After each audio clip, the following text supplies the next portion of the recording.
दुख ना हमने जानबूझ के घड़ लिए हैं, वो दुख नहीं है। मसलन अब्बा जी गए बेटी के घर में शादी के 2, 4, 5 महीने के बाद, तो वापस आके अब्बा जी रो पड़े। क्या हो गया जी आपको? कहते हैं ओहो मेरी धी तो उसे काम ही बड़े कर दी पई, मैंने बड़े लाडों से पाली थी, बड़ी लाडली थी, वो मैं गया हूँ चूल्हे के आगे खड़ी थी। ये जाली दुख है। अपने घर का काम कर रही थी कि यहाँ वो अल्लाह माफ करे उसे नौकरी करा रहे थे। तो ये जानबूझ के घड़े हुए दुख हैं जिनका कोई माना नहीं, कोई मतलब नहीं। अपने घर का काम करके बच्ची की सेहत भी ठीक होगी, उसके नजरियात भी पुख्ता होंगे और खावंद की इज्जत करेगी, उसे राजी करेगी, तो मेरे रसूल पाक ने फरमाया रब जन्नत भी अता फरमाएगा।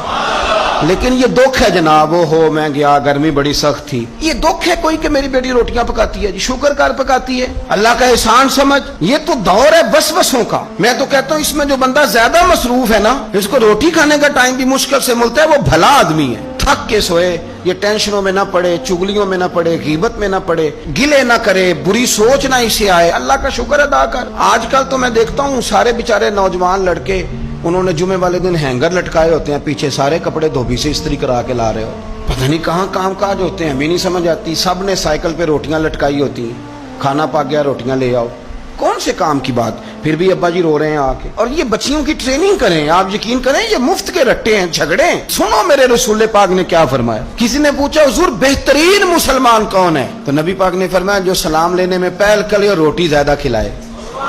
तो अगर आपकी बेटी किसी को रोटी पका के खिलाएगी तो बेहतरीन मुसलमान बनेगी। कौन सा दुख आपने पाला? सुनो मैं आपको हदीस सुनाता हूँ। मेरे नबी करीम अलैहिस्सलाम हजरत उस्मान गनी के घर तशरीफ ले गए। जनाब उस्मान गनी के हुजूर अचानक घर पहुंचे।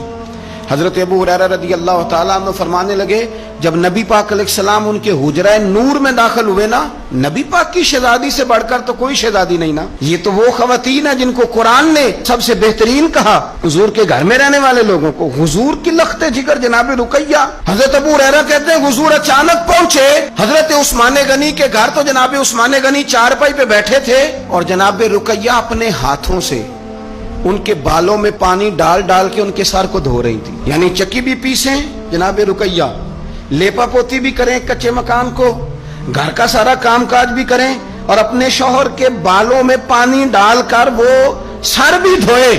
हुजूर पहुंच गए, जनाब उस्मान गनी की नजर पड़ी तो झिझक महसूस की। हजरत रुकैया रज़ी अल्लाह तआला अन्हा भी जरा ठहर गई। देखो मेरे नबी पाक की तरबियत का अंदाज। रसूल करीम ने क्या फरमाया? नबी करीम फरमाने लगे रुकैया अपने शौहर की ज्यादा खिदमत किया कर, रुकैया अपने खामद की ज्यादा खिदमत कर।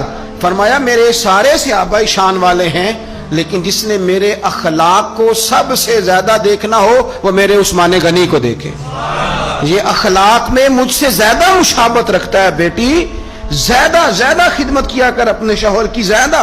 ये हुजूर ने तरबियत दी, ये नबी पाक अलैहिस्सलाम ने हमें बतलाया कि इस तरह तुम्हारे घर बनेंगे, इस तरह दुख दूर होंगे।